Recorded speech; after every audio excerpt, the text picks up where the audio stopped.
Lucas capítulo 24.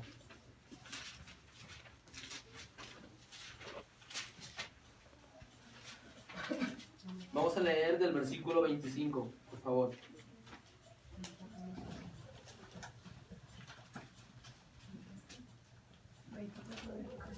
Sí, Lucas 24, 25.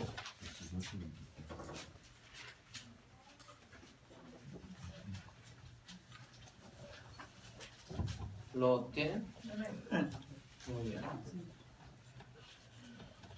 Dice la escritura: entonces él les dijo, por cuestión de tiempo no podemos ver versículos anteriores, pero sería bueno que ustedes indagaran en su casa acerca de ellos.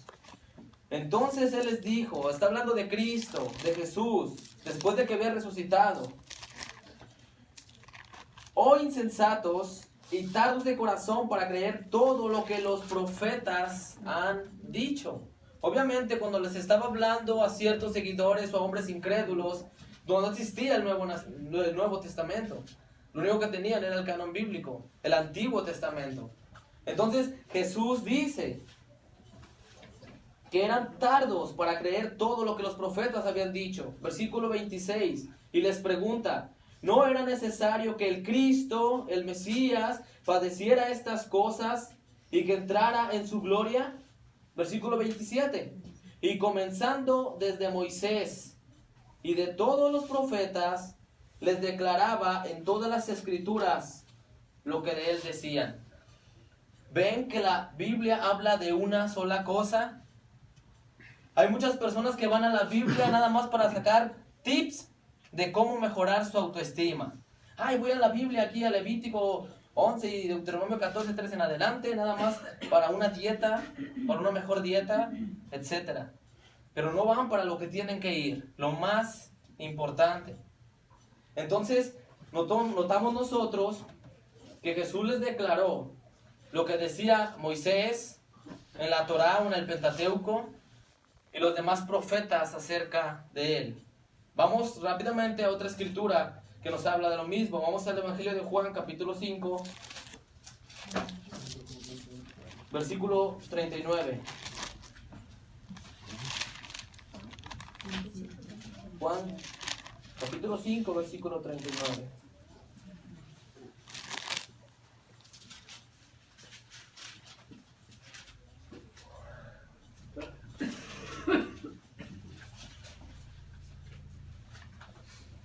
¿Lo tenemos? Bien. Jesús dijo: escudriñen o escudriñad las escrituras. La palabra escudriñar viene del griego, de una palabra que se traduce como anacrino, que significa indagar, escarbar o investigar profundamente. Entonces Jesús dice: escudriñad las escrituras,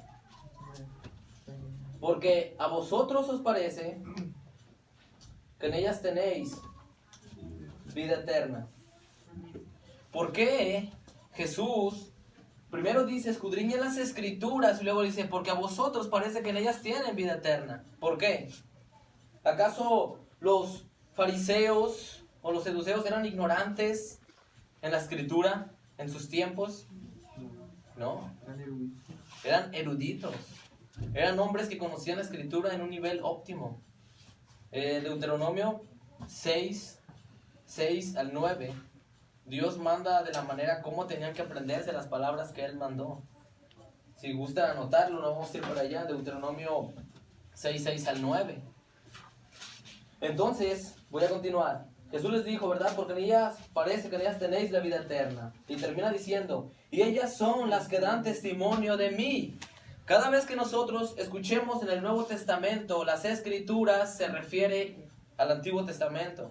Esas son las Escrituras. Y las Escrituras dan testimonio de Cristo. Y dice en el versículo 40: y no quieren venir a mí para que tengan vida. Versículo 41, gloria de los hombres no recibo. 42, mas yo los conozco, que no tienen amor de Dios en vosotros. ¿Se fijan cómo es que esos hombres que eran eruditos, se sabían toda la Torá de memoria casi, porque no había versículos, no había capítulos, eran simplemente los pergaminos. Y tenían que calcular más o menos en dónde decían ciertas cosas. Ellos conocían la Torá, pero Jesús les dice que esa Torá hablaba de Él, y aún así no creían en Él. Versículo 43, yo he venido en nombre de mi Padre, y no me reciben. Si otro viene en su propio nombre, aquel reciben. ¿Por qué no aceptaban la autoridad de Cristo? Así es, no lo creían. Para ellos era blasfemia que un hombre se hiciera pasar como un hijo de Dios, ¿me entienden? Ellos no lo querían, para nada. Y esto de venir en el nombre de Dios y no ser recibido sigue pasando en el mundo contemporáneo.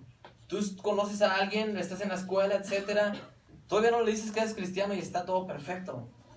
Pero cuando le dices, no, ¿sabes qué? Yo soy cristiano, como que empiezan a rehusarse, etcétera. Pero háblales tú de que eres budista, háblales tú de que te gusta la brujería, diles que te gusta escuchar a Walter Mercado, ve los horóscopos, y entonces les vas a caer bien. Y Jesús les dijo que vienen en el nombre de Dios y no lo reciben, pero si otro viene en su propio nombre, aquel recibe. En versículo 44, ¿cómo podéis vosotros creer? Pues toman la gloria los unos de los otros y no buscan la gloria que solo de Dios viene. ¿Cómo nosotros identificamos a un falso maestro? Es porque el falso maestro busca la gloria para los hombres, siempre el hombre y el hombre y el hombre, y no la gloria a Dios. Tristemente, yo he visto en redes sociales, hay muchos teólogos antiguos buenísimos, o sea, Dios los usó de una manera increíble. Tú compartes una de sus frases, y a mí no me gusta mucho poner el autor, pero lo pongo, o nada más pongo las iniciales, etc. Comparte una frase de algún predicador y no le pongas el autor, y que a casi nadie le interesa. Pero si le pones, no, pues fue Charles Spurgeon, etc., a todos le dan me encanta. Ahí muchas veces confundimos el buscar la gloria del hombre y no la de Dios. Debemos nosotros tener mucho cuidado también en eso. Siempre que prediquemos, siempre que oremos, como Mateo capítulo 6 nos enseña, la gloria siempre debe ser para Dios. Sí. Incluso la salvación es para Dios. La Biblia no se trata del hombre, la Biblia se trata de Dios. Así que continuamos en el versículo 45. No piensen que yo los tengo de acusar delante del Padre.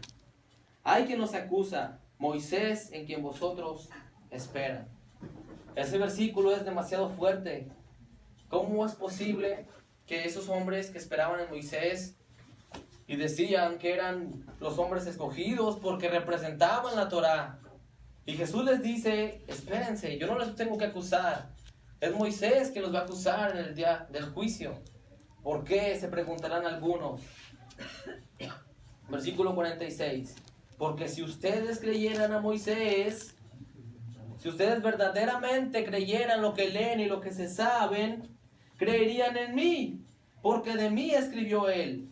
Y si a sus escritos no creen, ¿cómo creerán en mis palabras?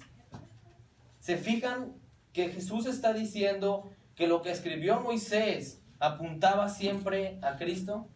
Y no solo él, como vimos en Lucas capítulo 24, 25, es que todos los profetas apuntaban también a él. Así que no se puede interpretar un libro de la Biblia aislado de los demás libros. Eso es imposible. La Biblia habla de una sola estructura. Así que quería aclarar ese tema. La Biblia habla de Cristo y de su sacrificio perfecto. Vamos a ir nada más, porque yo sé que muchos están desesperados, a 3, 4 escrituras rápidamente. Vamos a Números capítulo 21, versículo 5. Números capítulo 21. Vamos a tener como un poco Números 21, versículo 5. Un pequeño ejemplo acerca de lo que les quiero hablar.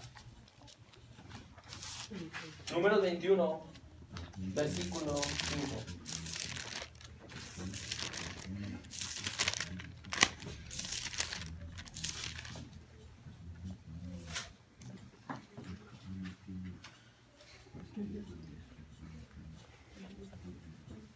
¿Lo tienen? Ok, dice, y habló el pueblo contra Dios. En ese pedazo que leí, ¿alguien tiene otra traducción? Ok, voy a continuar. Y habló el pueblo contra Dios y Moisés. ¿Por qué nos hiciste subir de Egipto para que muramos en este desierto? Que ni hay pan ni agua, y nuestra alma tiene fastidio de este pan tan liviano.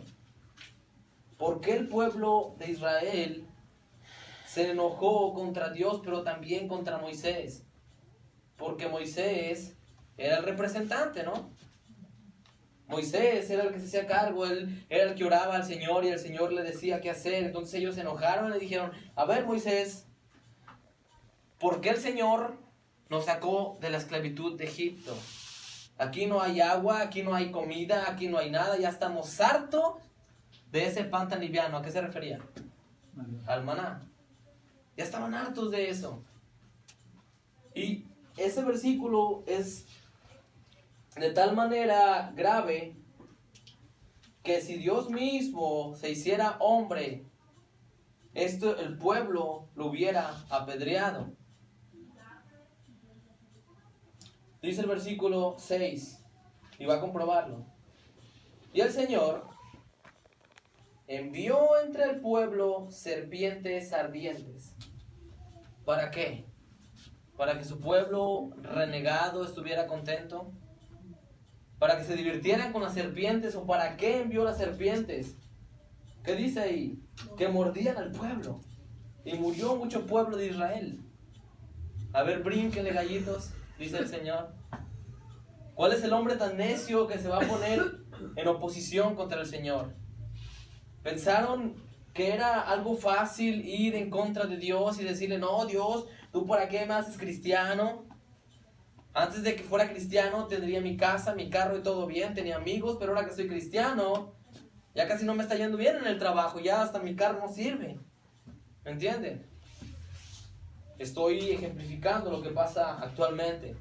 Pero ellos fueron de tal manera contra Moisés que querían casi matarlo. Entonces Dios, en ese castigo grave, ¿qué fue lo que hizo? No se puede quedar con los brazos cruzados. Dios es justo y Dios es santo. Así es. Entonces, Él envió las serpientes para castigar el pecado. Eso debemos tenerlo siempre bien claro. Dios envió esas serpientes para castigar el pecado. Entonces, versículo 7, el pueblo vino a Moisés y dijeron, hemos pecado. Así que está al revés. Hemos pecado por haber hablado contra el Señor.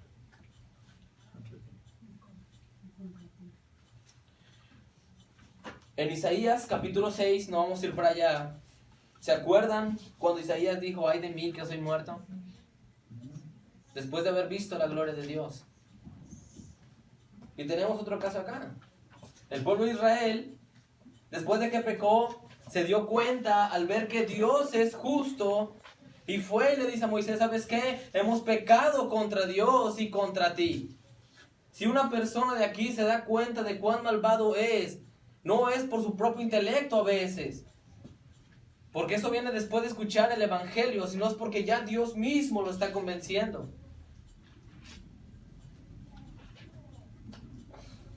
Voy a continuar. Ruega a Dios que quite de nosotros estas serpientes. Y Moisés oró por el pueblo. Eso es hermoso. Si nosotros pusiéramos a Moisés como un pastor, y es bíblico que el pastor ore por su rebaño, ¿o no? Claro. Y también es bíblico y muy hermoso que cada miembro de la congregación ore por su pastor, ¿o no? En Santiago 5:16 dice la Biblia, oren los unos por los otros. Así es. Bien. ¿Y qué hizo el Señor? Versículo 8. Y el Señor dijo a Moisés: hazte una serpiente ardiente y ponla sobre la bandera o sobre el asta, y será que cualquiera que fuere mordido y mirare a ella, vivirá. Cuando nosotros vamos a la historia del pueblo de Israel, debemos saber que cada una de las tribus o cada ejército de las tribus siempre llevaba una bandera. Entonces Dios le dice que a Moisés que hiciera una serpiente de bronce y que la pusiera en el asta, y que cualquier hombre que fuera mordido y mirare la serpiente sería salvo. ¿Por qué en el asta? Para que todos la pudieran ver. ¿Sí me explico? Ok. Si algún hombre leyera esto diría: wow, qué asombroso. Otro diría: ¿ves? Dios mandó a hacer imágenes, no hay problema. Aunque aquí nunca dice que las adoró, etc. Ahorita voy a explicar el propósito por el cual Dios lo hizo. Pero se fijan en Números 21, 5 al 9. Se nos está presentando desde un principio que Dios es santo, que Dios condena y castiga el pecado, pero que también Dios perdona. Ahora vamos a Éxodo capítulo 2. Éxodo capítulo 2.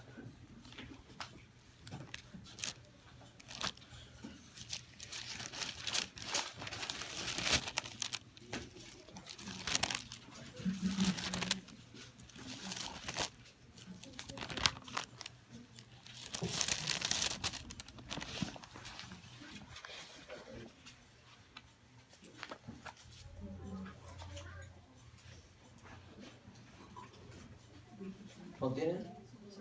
Ok. Antes de comenzar a leer esto,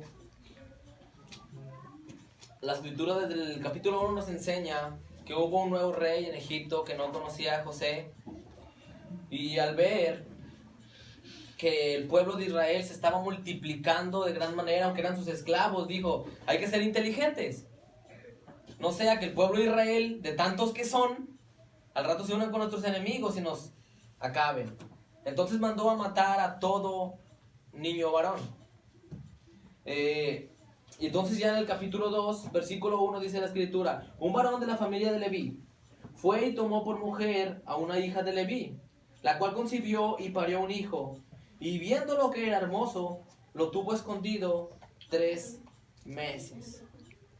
Esta mujer, como toda madre, ¿no? Pues ¿qué mamá va a querer que maten a su hijo? Escondió a su hijo, luego lo puso en una canasta, ustedes pueden leerlo, y lo aventó al río. Vamos a leer en el versículo 5, para hacer más corto esto. Y la hija de Faraón descendió a lavarse el río, y paseándose sus doncellas por la ribera del río, vio ella la arquilla en el carrizal, y envió una criada suya a que la tomase. Versículo 6, y como la abrió y vio al niño, y aquí el niño lloraba, y teniendo compasión de él, dijo: de los niños de los hebreos es este. Entonces su hermana dijo a la hija de Faraón: iré a llamarte una mujer de las hebreas para que te críe este niño. Y la hija de Faraón respondió: ve entonces. Y fue la doncella y llamó a la madre del niño, a la cual dijo la hija del Faraón: lleva este niño y críalo, y yo te pagaré. Y la mujer tomó el niño y lo crió. Qué bendición para la mamá de Moisés por estar cuidando a su hijo y que le estuvieran pagando. Pero a lo que voy, ¿será que nosotros a la hora de leer este versículo con un niño, etcétera, y podemos decirles: oye, niño, ¿ya ves lo bueno de ser bendecido por Dios? Dios siempre cuida a los niños que son de Dios. Y es cierto, Dios siempre cuida a los niños que son del Señor, etcétera, también a los que no son. Pero de esto se trata el capítulo 2 de Éxodo.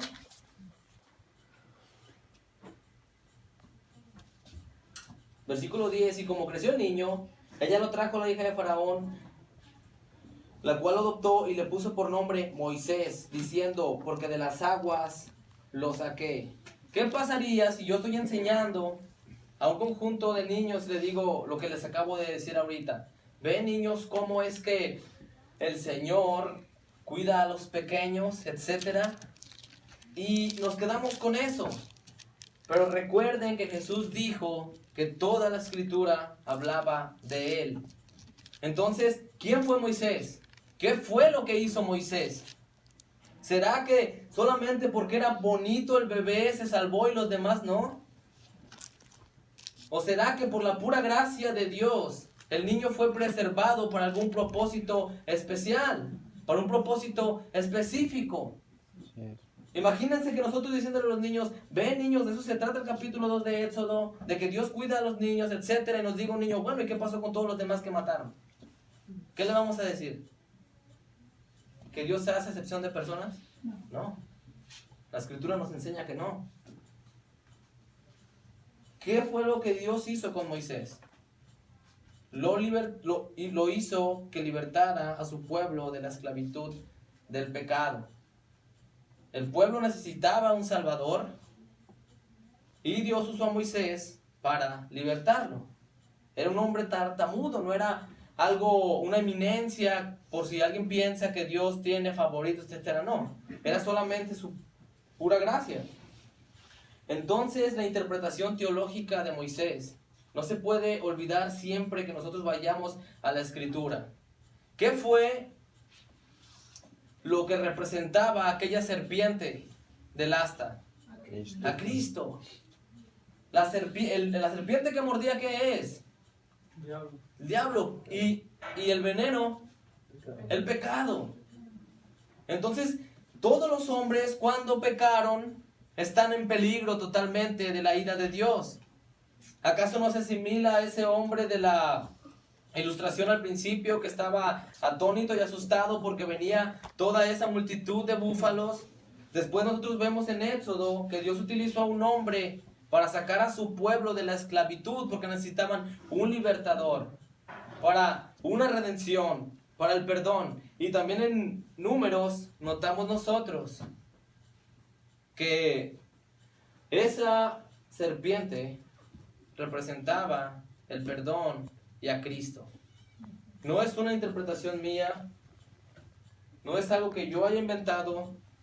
Podemos leer y es que toda la escritura nos habla de Cristo. Toda. Vimos sobre Éxodo, no solamente se nos cuenta para que nos sentemos y comamos las palomitas y digan qué bonito, etcétera. No.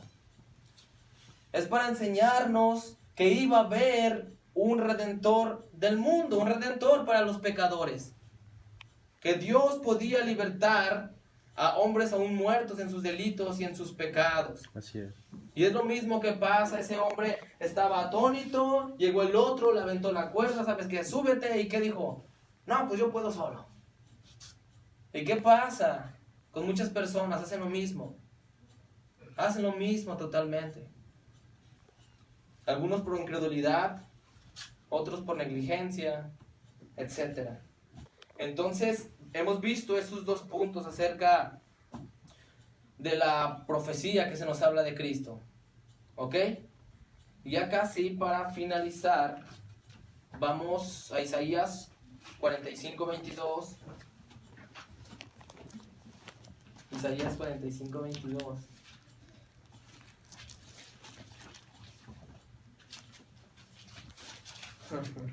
Es que me faltan 3 versículos, hermanos, para que no se les... 45:22.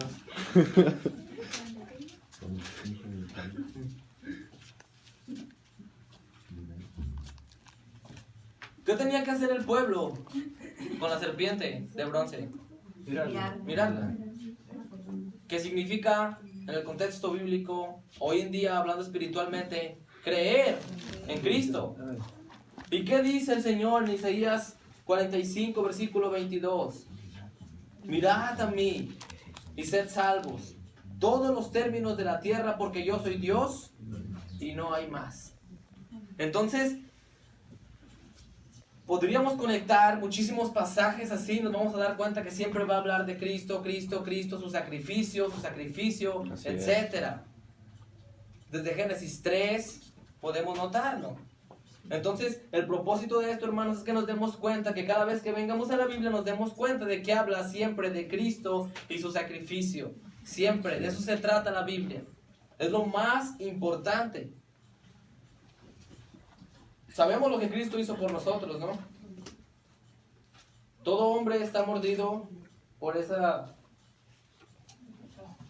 pecado, pues, no mordido por el pecado, iba a decir otra cosa, pero está contaminado, pues está enfermo, está infecto de tal plaga y va a morir. Pero no es, al menos que veas hasta el asta, que veas a la serpiente de bronce, que veas, en otras palabras, a Cristo, para que tú puedas ser perdonado y ser salvo. Tú puedes traer teatro a la iglesia, puedes vestirte de payaso, del Chapulín Colorado, de Caperucita Roja, etcétera, y sabes lo único que va a traer: gente. Pero ninguna de esas cosas externas o cosas mundanas, aunque las traigas en la iglesia, puede revivir a un muerto. Así es. Es nada más el evangelio, el sacrificio perfecto de Cristo. Únicamente. Lo voy para allá, voy a leerlo rápidamente. En Romanos, siempre lo cito, 3, 23 y 24 dice: por cuanto todos pecaron y están destituidos de la gloria de Dios. Pero en el versículo 24 se nos dan las buenas noticias, dice: siendo justificados gratuitamente por su gracia, por la redención que es en Cristo Jesús. Entonces, ¿qué van a hacer ustedes? ¿Se van a quedar como aquel hombre necio que no agarró la cuerda para ser salvo? Como aquellos hombres que no miraron el asta a la serpiente de bronce para ser salvos. Y ya para finalizar, vamos a Lucas 16, 19 al 31. Lucas 16, 19 al 31.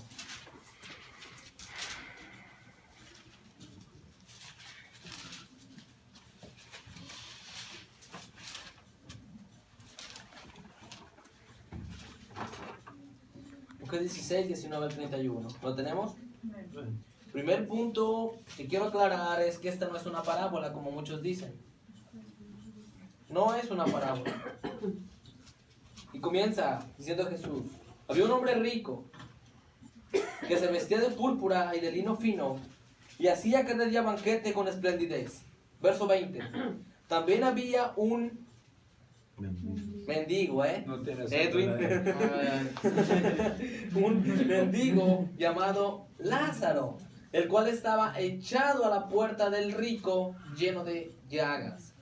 Se nos hace, ¿verdad?, el contraste de un hombre rico que hacía banquete con esplendidez y aquel pobre mendigo echado a la puerta de aquel hombre lleno de llagas. Versículo 21. Y el mendigo deseaba hartarse de las migajas que caían de la mesa del rico, y aún los perros venían y lamían las llagas. Verso 22. Y aconteció que murió el mendigo, y fue llevado por los ángeles al seno de Abraham. Y murió también el rico y fue sepultado. Aquí no sé cómo le harían los testigos de Jehová, los adventistas, etcétera, que dice que ya no hay infierno, que en la muerte todavía se acaba, etcétera. ¿Dónde despertó el rico? En el Hades, en el infierno. Versículo 23. Y en el infierno alzó sus ojos, estando en los tormentos, y vio a Abraham de lejos y a Lázaro en su seno. Versículo 24. Entonces el rico daba voces y dijo: Padre Abraham, ten misericordia de mí, y envía a Lázaro que moje la punta de su dedo en agua y refresque mi lengua, porque soy atormentado en esta llama. ¿Se fijan que aunque no entendamos tal cosa, espiritualmente estaban en el infierno? O sea, la carne aquí quedó, pero ¿cómo es que sentía pues ese tormento? Es doloroso. Tenía conciencia. Bien, gracias, hermana. Tenía conciencia de lo que estaba pasando. No le importaron las clases sociales, No le importaba si era ese mendigo que estaba ahí tirado afuera de su casa. Lo único que quería era un poco de agua porque era atormentado tremendamente. Y le dijo a Abraham: hijo, acuérdate que recibiste tus bienes en la vida. Verso 25. Y Lázaro también males. Mas ahora este es consolado aquí y tú atormentado. ¿Significa esto que porque el mendigo era pobre físicamente, económicamente, por eso fue salvo? No, en ninguna manera. Este mendigo tenía que tener temor de Dios, porque nadie se salva por obras, nadie se salva de que, ay, pobrecito, mira cuánto ha sufrido en la vida, etcétera. No, nadie se salva por eso. Quiero aclararlo. El rico no tenía temor del Señor, y el pobre sí. Versículo 26. No terminé el versículo 25. Mas ahora este es consolado y aquí tú atormentado. Verso 26. Y además de todo esto, una gran cima está constituida entre nosotros y ustedes, que los que quieren pasar de aquí a ustedes no pueden, ni los que quieren pasar de allá para acá. Verso 27. Y dijo: te ruego pues, Padre, que envíes a la casa de mi padre, porque tengo 5 hermanos, para que les testifique, porque no vengan ellos también a este lugar de tormento. ¿Hasta qué momento ese hombre rico, potentado, se acordó del Señor? Hasta que ya estaba en las llamas del infierno. Hay un comentario bíblico muy bueno que dice que muchos son ateos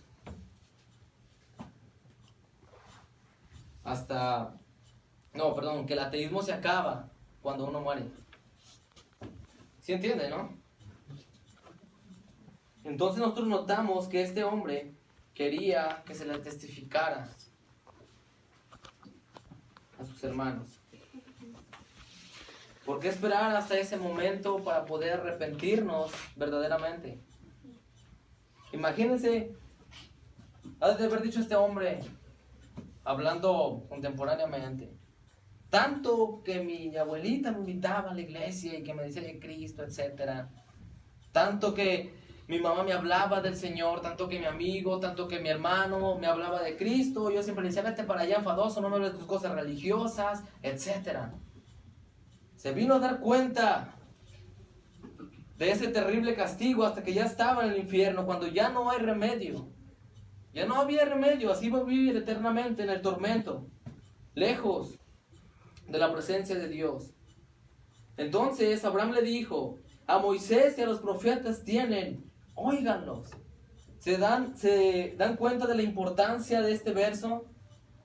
En otra ocasión fue a comprar unas tortas con el hermano Alejandro en la birria. Y llegué y estaba esperando y había un señor así como que me miraba medio feo. Y pues yo me volteaba, no sé, como que estaba enojado y no sé qué plática salió entre ellos. Y dijo el Señor: así es Dios, ¿no, Alejandro? Y el hermano Alejandro: sí. Y dijo el Señor: sí, ya Dios me habló en otra visión que le predicara, ¿sabe quién? Yo me quedé, ándale.